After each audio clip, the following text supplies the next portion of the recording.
আমরা কি করে বুঝবো যে আল্লাহ তাআলা আমাদের ভালোবাসেন? কিভাবে বুঝবো যে তিনি আমাদেরকে পছন্দ করেন, ভালোবাসেন?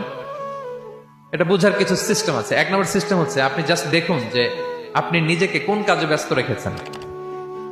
আপনি আপনাকে কোন কাজে ব্যস্ত রেখেছেন, আপনার লাইফস্টাইলের দিকে তাকান। লুক অ্যাট ইউর লাইফস্টাইল, আপনি নিজেই বুঝে যাবেন। আপনি যদি দেখেন যে না, আপনার ভালো ভালো কাজে আপনার ব্যস্ততা, আপনার এঙ্গেজমেন্ট ভালো লোকদের সাথে, আপনার সার্কেলটা ভেরি গুড সার্কেল, ভালো কাজে আপনার মন টানে, আপনি ভালো কাজ করেন, যদি আপনার কার্যক্রম এরকম হয়, তাহলে বুঝে নেবেন আল্লাহ তাআলা আপনাদেরকে ভালোবাসেন। আলহামদুলিল্লাহ।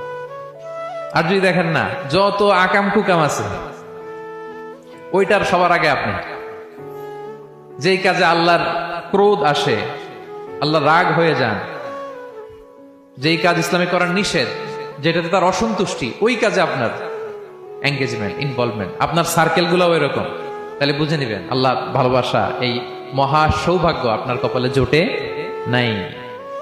তাহলে এটা হচ্ছে একটা সিস্টেম। আল্লাহ আপনাকে ভালোবাসেন কিনা এভাবে বুঝবেন যে আপনি নিজেকে কোন কাজে ব্যস্ত রেখেছেন, একটু দেখুন, আপনি মিলাতে পারবেন। 2 নাম্বার পদ্ধতি হচ্ছে এটা বোঝার যে তিনি আমাকে ভালোবাসেন কিনা, সেটা হচ্ছে পৃথিবীবাসী আপনাকে ভালোবাসে কিনা এটা একটু দেখেন। এই পৃথিবীর ভালো মানুষগুলোর কাছে আপনার একটা গ্রহণযোগ্যতা আছে কিনা এটা দেখেন। এটা দেখলে আপনি বুঝতে পারবেন। সহিহ মুসলিমের একটা ছোট্ট হাদিস শেয়ার করি। রাসূল সাল্লাল্লাহু আলাইহি ওয়াসাল্লাম বলেছেন যে ইন্নাল্লাহা ইযা আহাব্বা আবদান দাআ জিবরিল ফাকালা ইন্নী উহিব্বু ফুলানান ফাআহিব্বা। আল্লাহ তাআলা যখন কোনো বান্দাকে ভালোবাসে, তখন তিনি জিবরাইলকে ডেকে বলেন, হে জিবরাইল, আমি আমার এই বান্দাকে ভালোবাসি, তুমিও তারে ভালোবাসো।